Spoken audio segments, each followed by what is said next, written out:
But they don't know. We have nukes. They need to be careful. All right. And we draw with the red lines. Let's see. We're going to page 175. We're going to start. We're on still Baba Metzia 105b. Here on this 175, we're at the last three lines on that page. And we started this last time. Tanan Hatam. So it was written there, there's a Mishnah there. Haruach Shepizra Eta Omarim. So a wind comes, a big wind comes, and it wipes away, blows away all the crops. So the context of this is before there can be leket. Leket is when the poor people come after you finished harvesting, as they do in the book of Ruth. Right? So that's how Ruth and Naomi survive for a while. They glean at Boaz's field. So the gleaners. But what happens if there's a big wind and there's nothing to glean? Everything's gone. So what's the field owner's responsibility? Omdim ota kama leket rialasat. So you estimate how much in general the gleaners would have taken had there not been that storm, and then you give them that. So it starts with the idea that you, even with the storm, and you've got nothing left. Now, presumably, you can go and collect it. It's not as if it was destroyed from you. It's just that there's nothing for the gleaners to take. There's nothing to pick on the field. It was all blown away. So now you have to measure what is a sufficient amount. Of course, that's going to be the question. What's the sufficient amount? But it starts with the idea the landowner is not relieved of his responsibility just because of the storm. They still have to give. The gleaners still have a right to something, which is interesting because in the Torah, of course, it's gleaning.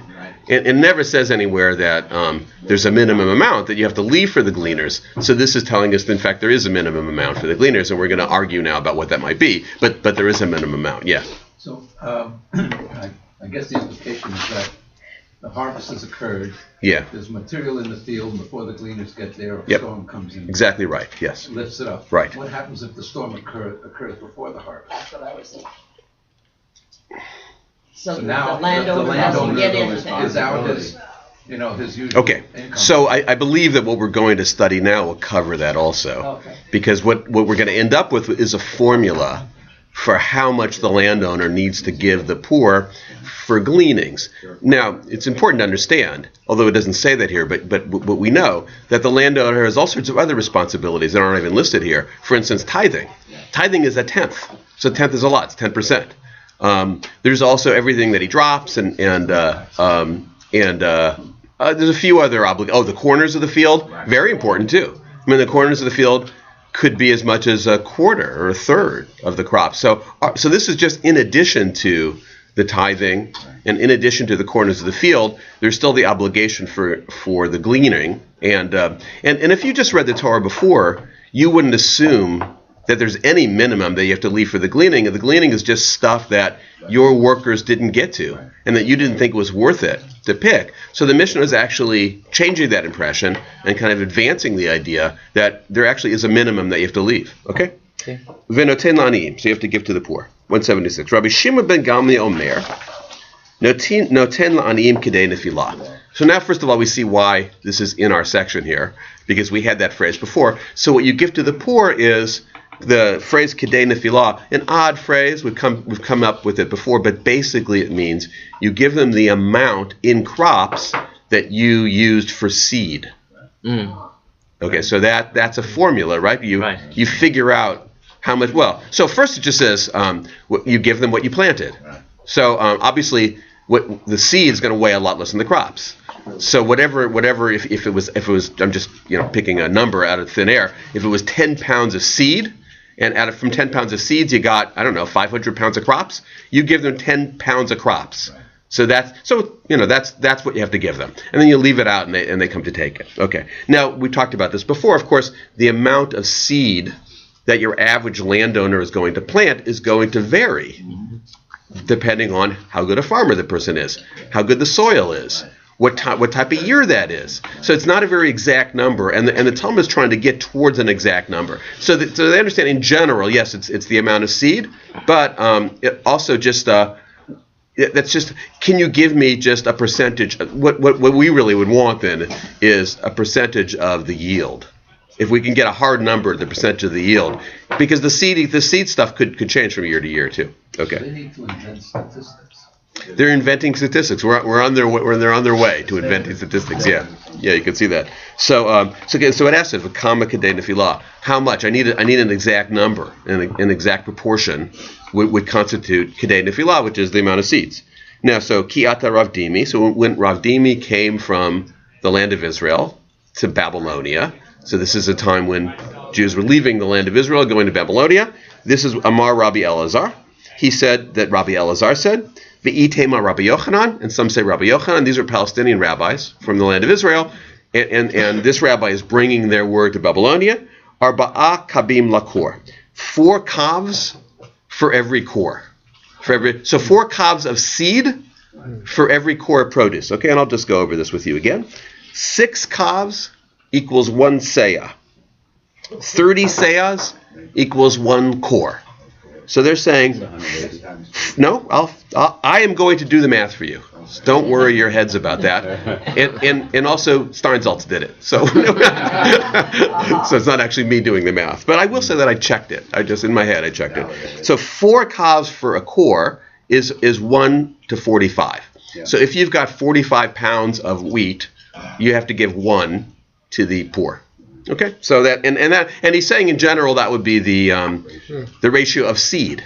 In fact, when he's coming, what he's basically saying, because all these rabbis were farmers, back in Israel, 1 pound of seed would get us 45 pounds of produce in general. So that's a good ratio to use. Okay, so do the 145. If you're not sure how much seed, or it was a good year, or it was a bad year, never mind the actual amount of seed. Go by a basic percentage. 1/45 is what you owe.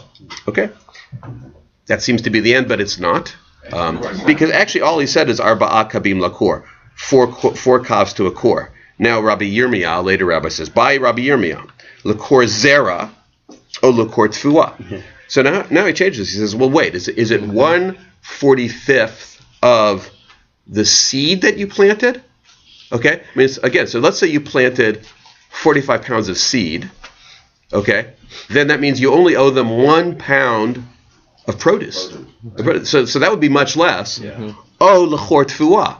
Or are you talking about the core number, the bigger number, is that produce, which would mean you'd owe them 1/45 of your produce. If you only owe the poor 1/45 in weight of the seed, that's a much smaller number. Do we understand that? That's a much smaller number than 1/45 of the total produce. And Rabbi Yirmiyah says, well, wait a second. That statement 1/45 is not 100% clear, because it doesn't say whether it's 1/45 the seed or 1/45 the produce. We assumed it was 1/45 the produce. Maybe it's 1/45 the seed, which wouldn't be very much. Really, I mean, it wouldn't be very much. However, if you keep in mind, the poor landowner's already giving away 1/10, and he's already giving away the corners. So maybe it's not a big number now. Maybe your typical landowner is also not going to be keeping, is going to do whatever he can to get everything off the field because of all the taxes he's already paying. All right. So anyway, so maybe it's actually not that much in the gleaning. Okay. And then another question is, let's say it's of the produce. Okay. So it's the amount of seed that yields a certain amount of produce. Is it seeds for mapolet yad or mapolet shvarim? Right? Is it the amount of seed that you put down if you're seeding with your own hand, so you're going manually, or if you're using oxen? Okay. Now I wouldn't have guessed this, but what's more efficient? What yields by efficient? Of course, I mean what yields more produce: seeding by hand or seeding by the oxen? No, it's hand. You can be more accurate. Yeah, that's how I know. You think I know? You think I know myself? I read the margins too. Yeah, yeah. I wouldn't, but I would. And there's a picture. Yeah. Now of course the oxen is easier. It's easier, but it's a little less efficient. So you're trading off ease for you get better crops, or you get more crops if you do it by hand. Yeah, so it's interesting to think that did people actually do it by hand in those days? I guess they did. If you take the time to do it by hand, you will get more. You'll get more produce, but of course it'll take you more time, and most people are going to use oxen anyway. When Rabbi Yirmiyah gives his formula, the 1 to 45, is he talking about by hand or is he talking about by oxen? Because if it's by oxen, there's going to be even a better number, 1 to 50 maybe. You get 50 pounds or 60 pounds if you do it by hand. Okay, that's the question. Page 177, Tashma. So listen, it says, come in here because we're going to answer the question. Deki ate Rabin, Amar Rabbi Abahu, Amar Rabbi Elazar. So a chain of rabbis going back to Rabbi Elazar. V'amre la Amar Rabbi Yochanan. And others say it comes directly from Rabbi Yochanan. I'll just say Rabbi Yochanan was the leading Palestinian rabbi. Him and Reish Lakish were the lead. Rabbi Yochanan actually more in Palestine in the 3rd century, which was an era of great Talmud learning. And Rabbi Yochanan was by far the most storied rabbi. So he says, Arba'a kabim l'chor zera. So Rabbi Yochanan says, I'll solve it for you. It's 1/45 of the seed. So it's the smaller number that you owe the poor people. It's not actually 1/45 of the produce. It's just 1/45 of the seed. That's Rabbi Yochanan. It takes away the issue of whether it's hand or oxen. We're not finished that yet. It's seed. It hasn't gone down yet. Va'adayin tibailach. But still we want to know, if we're talking about the 145, lama polet yad or lama polet shvarim. When Rabbi Yochanan came up with that, it's still of intellectual interest, even if it's not the halacha. The halacha is 1/45 of the seed. That's what you have to pay. But we're still wondering, when he came up with that, was he suggesting that your typical yield is 1/45 according to hand or according to oxen? And the answer to that is teku. Anybody aware of that phrase before? Yeah. No. It's a soccer term. Right. What does it mean? It's even. It's A tie. A tie. It means a tie. And so in modern Hebrew, it means a tie. It's a word that's taken from the Talmud, and it means that we don't know. It means It's a toss-up. It's a toss-up. You throw it, and so there is this is just a midrash. It's just a midrash. There is a midrash that, first of all, we don't know what the word means. There's lots of different theories what the word means. Is it from Greek? Is it from Latin? Nobody really knows. There is just a midrash, because we know this isn't true, that it's takum yishai kum v'aseh, which would mean that when Elijah comes heralding the Messiah, he will tell us. So we have a series of undecided questions in the Talmud. Actually, hundreds. We're going to, I think, have another one either today or tomorrow where rabbis disagree and they don't resolve it. They don't know, and it's just teku. So it ends up with teku. So this happens now. This we actually don't have to know, because we know the halacha. The halacha is the 1/45th. But is it, when they were talking about that number, were they talking about hand planting or oxen? We don't know. Teku. Okay. Any questions? Teku. All right. Page 177. Another Mishnah. Hamikabel sada mechavero. Okay. So going back to the original topic of our chapter, which is leasing arrangements. So a person leases a field from another person. V'achla chagav. Locusts infested it. O nishtafa, or it was terrible weather conditions. It was battered by terrible weather. It could be all sorts of things, hail or a windstorm or something like that. So there's a mess in the field. There's a disaster, and you don't get the crops that you expected. Okay? Imakat midinahi. So if this is something that's regional, midina actually is the modern word for state. But if this is a phenomena that's happening everywhere in the area, minakelo min chachuro. You're allowed to deduct it then from the rent that you pay, whatever the leasing arrangement is. Now, I'll just remind you, we'll get to this, there's actually two ways the farmer would pay. The more common one is a sharecropping arrangement where you're paying a percentage. So that's one possible way. And what this is saying is that if it's a terrible year because of a disaster like that, and it's a makat medina, so it's a regional disaster, then you can deduct your percentage, whatever the percentage might be, that you pay to the landowner. Now, we came across before that the typical percentage was 50%. So it's a pretty high percentage that you have to pay the landowner. And but you're just a poor sharecropper, and in a terrible year, you're going to end up with a terrible amount of crops. So you're allowed to not have to give him the whole amount. Now, in a maddening way, it doesn't say how much you can deduct, but it says you can deduct. But then it goes on, im einam akat medina. If this is not a regional issue, if it just happened to your field, then you're not allowed to deduct at all. Now, it doesn't say why, but why do you think that would be? Because he might have rigged it. Might be his fault. Right. If it happened to everybody, then it's hard to blame that individual farmer. If it only happened to that one farmer, and every field around him is doing fine, then it's possible that there's some negligence. There's certain things you didn't do. You didn't do the right spraying, or you didn't build a wall to protect it from the elements. Whatever Experienced farmers do. So that's not the landowner's fault. So then you're not allowed to deduct. Okay. Now what's interesting is now they change it. Now they give a new nuance. Rabbi Yehuda Omer, im kibla himenu b'ma'ot. So if he paid him in cash. Now there's two ways he would pay him in cash. So one would be you take the percentage of his crops and you don't give him crops, you give him money. But probably what they're talking about here, and you'll see as we move on, is it's a fixed amount. You just like actually we do today. You know, like you rent an apartment, you don't really deal in percentages of yield, things like that. I suppose you could, but when you rent the field, you rent the field and it's a fixed amount. So if it's cash, and what's interesting is you can already see the transition to a cash economy, because earlier we didn't even consider that it could be cash. So, but here but you could be just paying off the guy in cash. Ben kach eno minakeh lo min chachuro. So if you're paying rent in cash, doesn't matter whether it's a regional disaster or it's just your fault, you can't deduct it from the rent. Okay, so cash is treated differently. We should think about why that might be. Yeah. It's interesting. I think this was codified around 200, but it's an oral tradition, so I wonder how far back. Right, and we have no idea.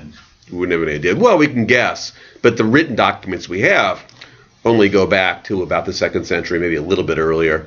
So we don't know, right? We don't know. That the concept of cash was coming about as it was being written, or it could be that it was old. 300-400 years earlier. Well, they have cash in the Bible. So then the Bible is 1,000 years before. So there's a concept of cash. It's just that, we have limited knowledge to how influential cash was in a typical agrarian economy. There are experts about that, but I've looked into that here and there, and we just don't know a lot. There's not a lot of records. Obviously they had cash, but it would be much more convenient for your typical farmer not to deal with cash at all. Right. And most of the stories we've got, you can kind of look at fiction, don't deal with cash at all, Cash is a very unusual thing. Think of Jack and the Beanstalk, where the cash was very unusual. And then whatever it is in the original text, there's like 5 or 6 gold pieces, and that's it. And that drives everybody crazy. But mostly they're dealing with crops. Okay, let's turn the page. That's the end of the Mishnah. We know the Bar Kokhba issue. Yeah, well, Bar Kokhba, yeah. So they had coins. Oh, Right. Bar Kokhba was around that time. It's a little bit before. Yeah. Became a very important thing. Yeah, so no, they definitely had cash. But when people lived in cities, you would use cash. But this is really more agrarian, right? Yeah. Well, we had shkalim in the desert when they were looking for the desert.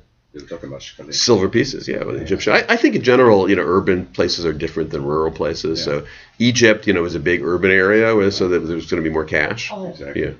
Yeah. Okay. Page 178. Hechidami makat medina. Okay, so how do you define? Because big difference. How do you define a regional disaster? Because that's the big difference. I mean, that's what they're going to argue about in court. One's going to say it was a regional disaster, I don't have to pay you. And the other guy's going to say, well, it just happened to you, so you have to pay me. So anyway, so how do you define what's a regional disaster?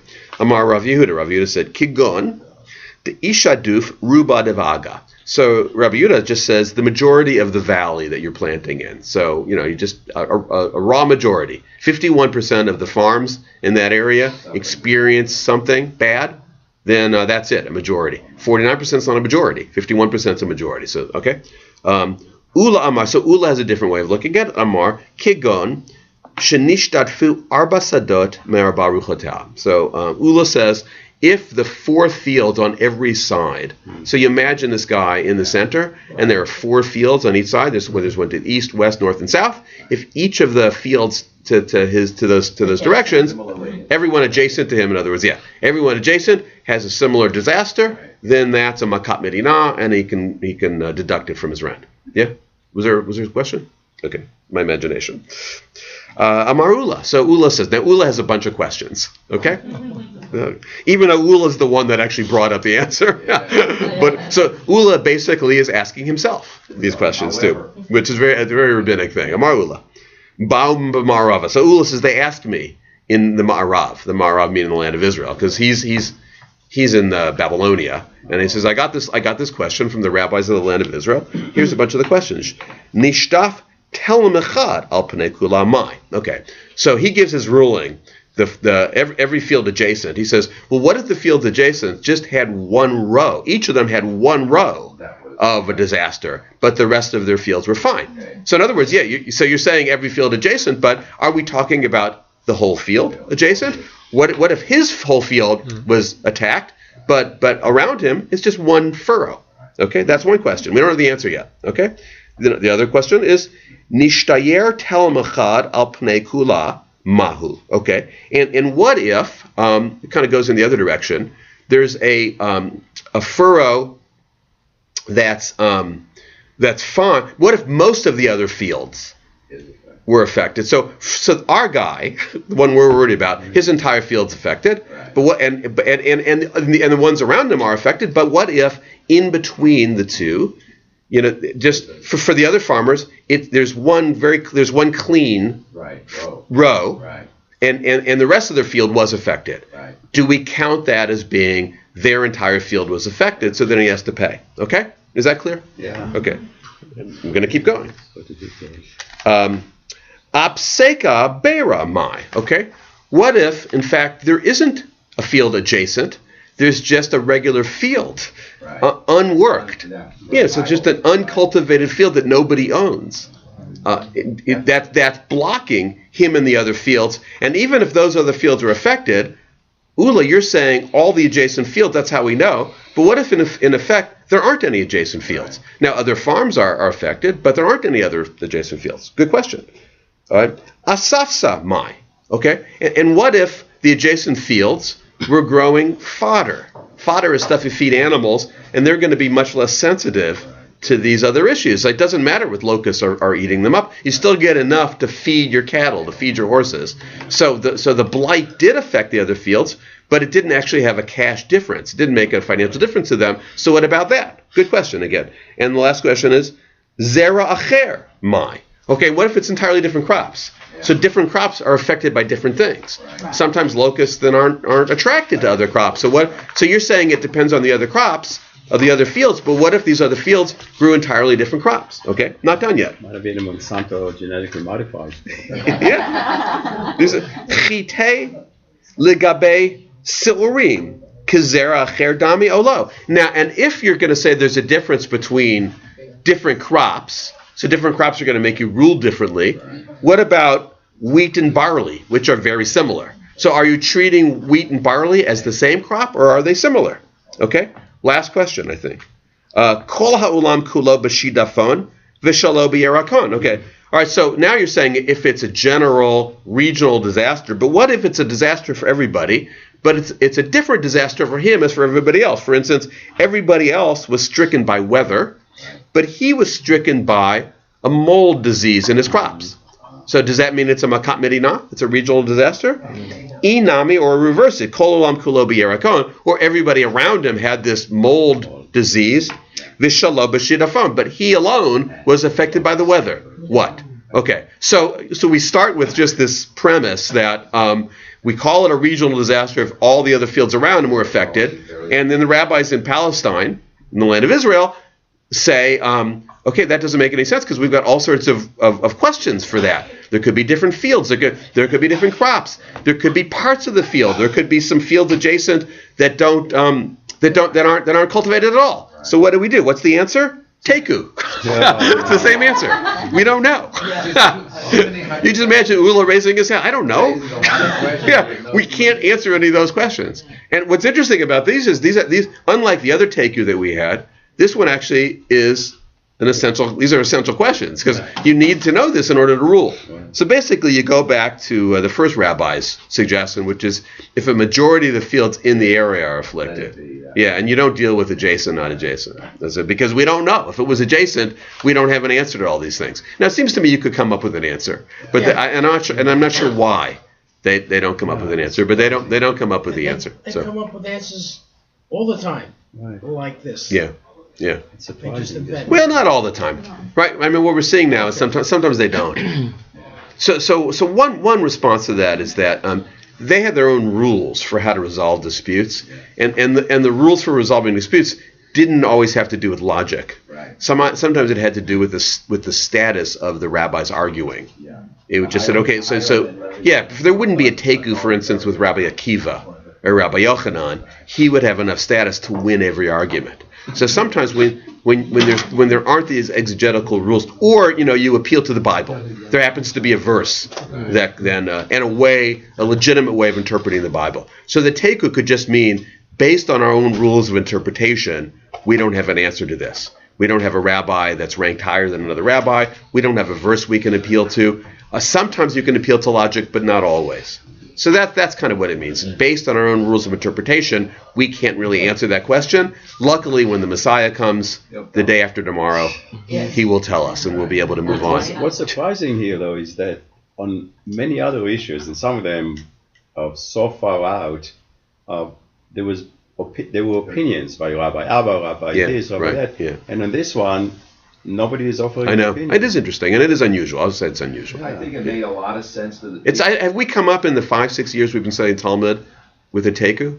I don't recall ever having it before. Yes, that's it. Yeah, so you can see they're unusual. Although there are some 100, 150 in the Talmud, so it's not. I mean, out of 20,000 pages, but there are. Yeah, so we've had two in the. And there's some in the Torah too. Well, the word teku doesn't exist in the Torah. No, it doesn't appear, but it's the same with the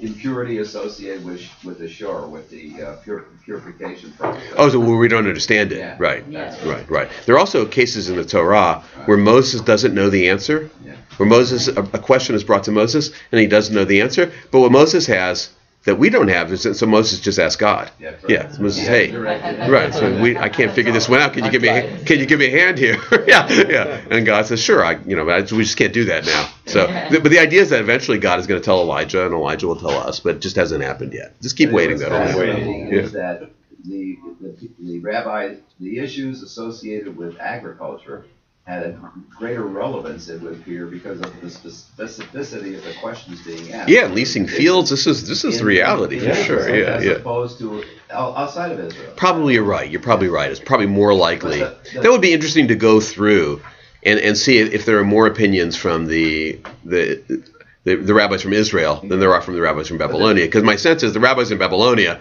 lived in cities. That's right. And probably didn't make their living as farmers, whereas the rabbis in Israel almost exclusively made their living as farmers. Yeah. But the Talmud, the Yerushalmi Talmud, deals more with agricultural items and grains and issues like that than the Babylonian Talmud seems to do. Right. Although I've got plenty of material here on grains also. So we'll read a little bit more. Speaking of grains, changing the subject a bit, but again, it's leasing arrangements. Amar le zarae chite. So the owner says to him in the leasing arrangement, plant wheat. V'azalhu uzra sa'are. And he went and he planted barley instead. Okay. Again, I taking their word for it, very similar crops, a very similar way of treating them, and a very similar value. But it wasn't the contract. The contract was plant wheat, and he goes and he plants barley instead. Okay? Let's just read that quickly. We'll figure out what happens. Page 180. Ve'ishtaduf ruba devaga. Okay? And remember that we're going by, so the majority of that valley got blasted by weather. Okay? Ve'ishtaduf nami hanachsare delay. Okay. And so this guy also, who was told to plant wheat, but planted barley instead, the majority of the fields were blasted away. So now, of course, what he wants to do is deduct from his rent. Right. The thing is that he didn't follow the contract. Right. So then the Talmud asks, so what's the ruling here? Mi amrin on demarle, do we say that he said to him, ilu zrata chite havinami mishtadafa. So is the sharecropper allowed to say, look, if I'd planted wheat, the same thing would have happened. So don't get mad at me for planting wheat. The same thing would have happened. I planted barley and I shouldn't have, but the same thing would have happened, so I'm deducting. Right. And by the way, they're worth the same thing anyway. Yeah. So he would have a case, right? He'd have an argument. Right. Even though he violated the agreement, still, if we're following the law of what happens if there's a disaster, he's got a good argument. The disaster would have affected the wheat anyway, okay? Not necessarily. Okay, so let's go on. O Dilma Matzia Marle, or can he say to him, Ilu Zrata Chite, if you planted wheat, Havi Mikayem Bi, Vitigzar Omer Vayakamlach. This is a good one to end on. Okay, so if you'd planted wheat as you told me, then this verse would have been fulfilled to me. Ask for something and you will receive it. In other words, I've been praying to God every day to make my wheat successful. So I know everybody else's crop was blasted, but my prayers would have been answered. The reason my prayers weren't answered is that I was praying for the wrong thing. I mentioned wheat in my prayers, and all along I was growing barley. So the damage you owe me is based on the fact that you messed up my prayers. Yeah, and that what's fascinating for me is that's a winning argument. in the Talmud. Really? Yeah, that's a winning. Well, it's a winning argument because if you go back to the contract, he violated the contract, and the Talmud never likes the fact that people violate the contract. But they also feel that it's okay to put this argument in the mouth of the landowner and say, "I've been praying for wheat." It's like, and we know that we have stories in the Talmud of people that were praying for the wrong person to get well, and the person doesn't get well. I mean, they believed in that. Or there's a story where they were praying for somebody to die, and it was the wrong person, and the other guy died, and they felt very guilty about it too. They felt like that was their fault. So the power. So this is something that they're believing in the power of prayer. Yes. They also believe in contracts. They're not going crazy with this. I mean, they believe in contracts, but still they invoke this. That's you messed up my prayers. So maybe things would have been different. Yeah. What would happen if the tenant